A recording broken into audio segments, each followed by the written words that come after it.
Nas últimas décadas, tem sido possível, em laboratório, gerarmos alguns elementos sintéticos, como, por exemplo, o organessônio, que possui um número atômico igual a 118, sendo o último elemento da tabela periódica.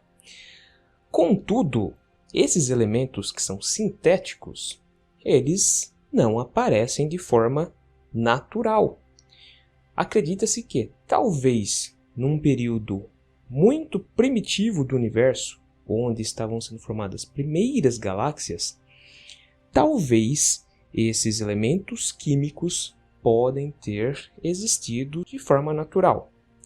Então, esses elementos sintéticos, na sua grande maioria, eles são chamados de elementos transurânicos. E por que isso? Porque o último elemento natural que nós temos em todo o nosso sistema atual, ou seja, a nossa física atual, é o urânio. Então, o urânio ele é o último elemento possível. Mas baseado em quê? Baseado na massa dele.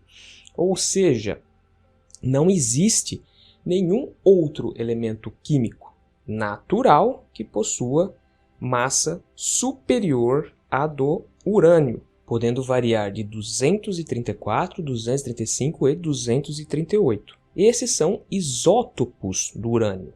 Ou seja, se conseguirmos fazer uma estrutura atômica que possui 92 prótons e adicionarmos alguns nêutrons ali dentro daquela estrutura e ela chegar a uma massa de 234, 235 ou 238 U, que é a unidade, nós temos ali, no caso, átomos que são de espécies do urânio. E o que quer dizer isso, espécies? É que eles são isótopos. Então, quando nós falamos existe o urânio 234, o 235 e o 238, essas são espécies do urânio que existe na natureza. O mesmo vale, por exemplo, para o hidrogênio. Nós temos 3 espécies de hidrogênio. O chamado prótio, que é o que tem somente um próton e um elétron, e esse daí corresponde a mais de 99% de todo o hidrogênio do universo. Mas temos também o deutério, que possui um próton, um nêutron e um elétron, sendo o deutério, então, menos de 0,1% de todo o hidrogênio do universo. E o trítio, que vai ser uma quantidade muito ínfima, uma vez que ele é até radioativo, e possui, então, um núcleo composto por um próton, 2 nêutrons e um elétron. Então, percebam que a quantidade de prótons não varia, que eles são isótopos. O mesmo vai ser para o urânio. Ele sempre vai ter a mesma quantidade de prótons, 92 no caso. Mas a massa dele vai variar, por quê? Porque ele tem mais nêutrons dentro de algumas espécies, assim como é também para o hidrogênio. Por isso, quando nós olhamos na tabela periódica, a massa do hidrogênio não é um número 1, e sim, nós temos ali um número quebrado, porque existe a porcentagem de deutério e de trítio que compõe toda a massa de hidrogênio. Ou seja, quando falamos então de hidrogênio, ou seja, desse elemento químico, nós estamos falando da união de toda a espécie hidrogênio. O mesmo vale para o urânio. Então, quando falamos de tabela periódica, quando nós organizamos ela, e ela sendo baseada nos elementos químicos naturais, nós temos uma distribuição que vai até o urânio. Só que existe um problema, que é o seguinte: num determinado momento, quando organizou-se a tabela periódica, percebeu-se que havia ali um buraco no número 43, ou seja, um elemento que tem 43 prótons, ele vai se encontrar na parte central da tabela, ou seja, ele é um metal de transição, no grupo 7 e no período 5, ou seja, ele é realmente um elemento de transição bastante trivial, se pararmos para pensar. Mas não é simples de encontrar esse elemento na natureza. E essa ficou uma dúvida por um determinado tempo, sendo que em 1937, 2 cientistas italianos, no caso Carlo Perrier e Emilio Segre, eles em 1937 bombardearam núcleos de um elemento químico conhecido como molibdênio, no caso MO, e possuindo 42 prótons, com alguns nêutrons. Com qual intuito? De fazer com que esses nêutrons decaíssem para prótons, ou seja, fazer um processo muito semelhante ao processo R, que acontecia nas estrelas. Então, nesse caso, você tem ali o nêutron passando um dos seus quarks do tipo down para up. E dessa forma, então, dentro do nêutron ocorre a transmutação para um próton. E passando, então, para um próton, aumenta o número atômico do elemento químico. E aumentando o número atômico, você tem ali, então, um novo elemento químico. Dessa forma, eles conseguiram produzir o tão misterioso elemento número 43. E esse elemento número 43 nada mais é do que o tecnécio. E ele recebe esse nome, no caso eles deram esse nome para esse novo elemento, porque tecnécio significa produzido pelos humanos, porque vem de técnica, ou seja, seria alguma coisa manufaturada.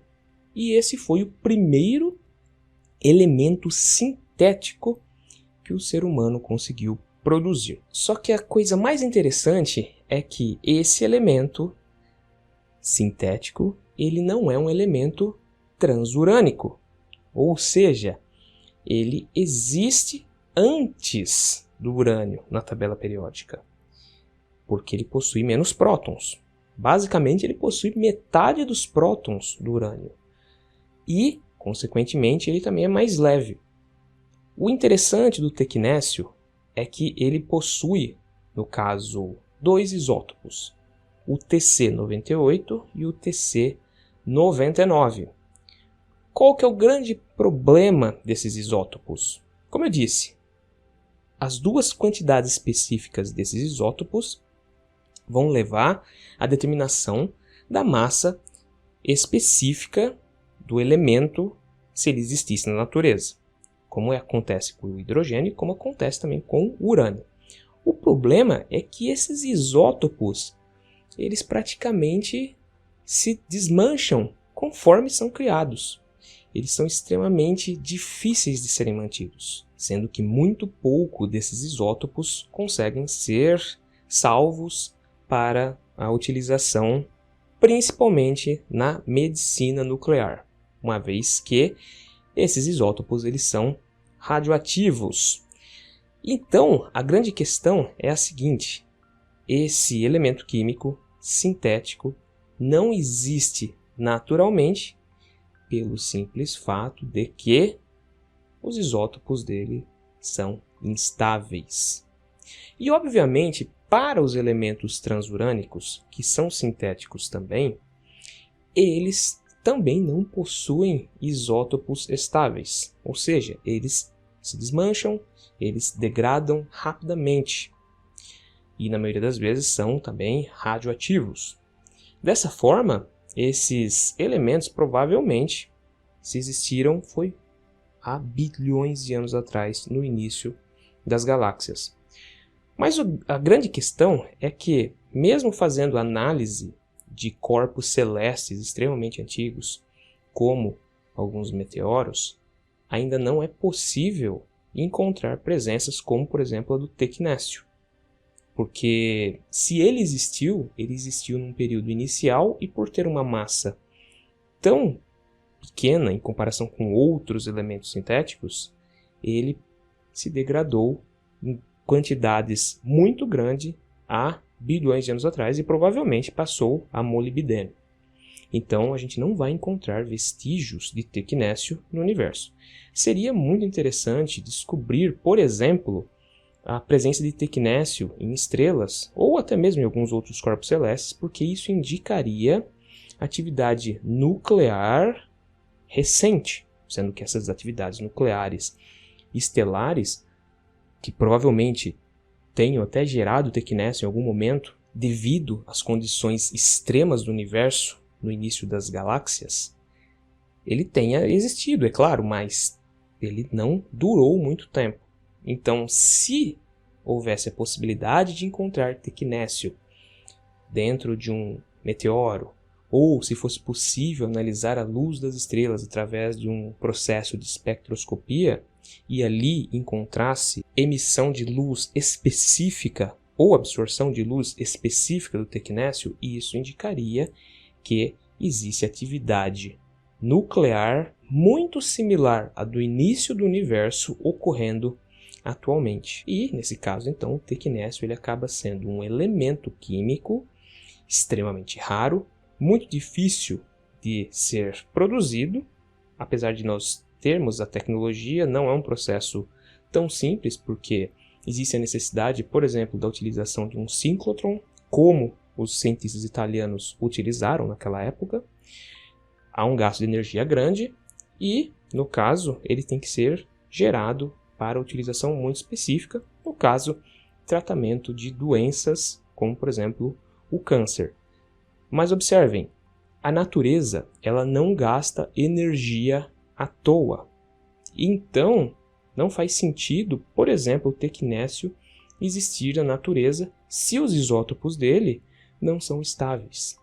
Então, pelo fato de que a existência de um isótopo de tecnécio ser algo que acabe deslocando a ideia do ground state energy, ou seja, o estado de mais baixa energia, isso faz com que ele não seja possível ser encontrado em quantidades relevantes na natureza. Pessoal, muito obrigado se você viu o vídeo até aqui. Peço, se for possível, que você curta esse vídeo, se inscreva no canal se você não é inscrito e também clique lá no sininho para você sempre receber novas notificações de vídeos científicos como esse. Também, se for possível, compartilhe esse vídeo para ajudar as pessoas a adquirirem mais conhecimento científico. E também uma forma de aprender mais sobre ciência seria com a leitura de textos científicos. Então, eu vou deixar aqui na descrição desse vídeo uma lista de livros que pode ser bastante interessante para você ou para outras pessoas que você queira indicar esses livros. Muito obrigado pela sua companhia e até o próximo vídeo.